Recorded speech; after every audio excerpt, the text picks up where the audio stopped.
നമ്മൾ 369 രൂപയിലേക്ക് നിരന്തരമായ പോരാട്ടത്തിലൂടെയാണ് 125 രൂപയുടെ കൂലി ഇന്നത്തെ 369 നമ്മൾ എത്തിച്ചത്.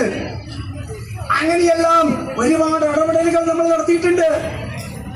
എന്നാൽ അവസാനം നമ്മളെല്ലാം ഭയപ്പെട്ടതുപോലെ ഇന്ത്യയിലെ 15 കോടി ആളുകളുടെ കഞ്ഞുകൂടി മുട്ടിക്കുന്ന തീരുമാനത്തിലേക്കാണ് മോഡിയുടെ ഗവൺമെന്റ് പോയത്.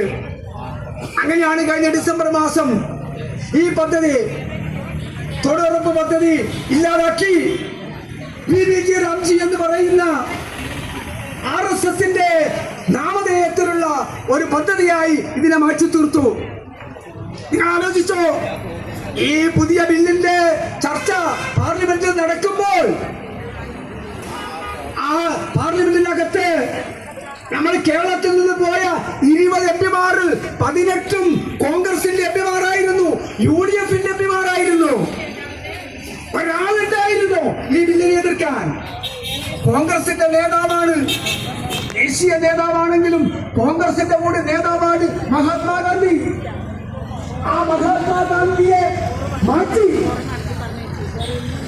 പുറത്താക്കി, പേരതൊന്നും വെട്ടിമാറ്റി മഹാത്മജിയെ വെടിവെച്ച് കൊന്ന നാഥൂറാമിന്റെ പേര് ഈ പദ്ധതിക്ക് നൽകുമ്പോൾ ഒരൊറ്റ കോൺഗ്രസുകാരനും എതിർക്കാൻ ആ പാർലമെന്റിനകത്ത് ഉണ്ടായിരുന്നില്ല.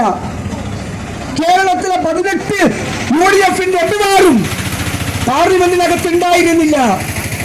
അവര് പുറത്ത് പാട്ടുപാടി രസിക്കുകയായിരുന്നു, ശബരിമലയുടെ പാട്ടുപാടി രസിക്കുകയായിരുന്നു അവർ. ഇത്രയും മാരകമായ 15 കോടി ജനങ്ങളുടെ ജീവനത്തെ ബാധിക്കുന്ന ഒരു നിയമം പാർലമെന്റിൽ പാസാക്കുമ്പോൾ അതിനെതിരെ പ്രതിഷേധിക്കാൻ ഒരു കോൺഗ്രസിന്റെ എംപിയും പാർലമെന്റിൽ ഉണ്ടായില്ല എന്നുള്ളത് കോൺഗ്രസിന്റെ ഗതികേടായി നമ്മൾ കാണണം.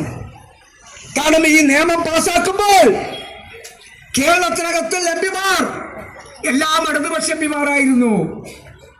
ഈ നിയമം ഇല്ലാതാക്കുമ്പോൾ പാർലമെന്റിനകത്തുള്ള എംപിമാർ എല്ലാം കോൺഗ്രസ് UDF ആയിരുന്നു. പാനലയിൽ ഒരു എതിർപ്പുമില്ലാതെ, ഒരു പ്രയാസവുമില്ലാതെ ഈ ജനവിരുദ്ധ നിയമം ഇന്ത്യൻ പാർലമെന്റിൽ പാസാക്കി, രാജ്യസഭയിൽ പാസാക്കി, രാഷ്ട്രപതി മുർമു ഒപ്പുവെച്ച് നടപ്പിലാക്കുകയാണ്.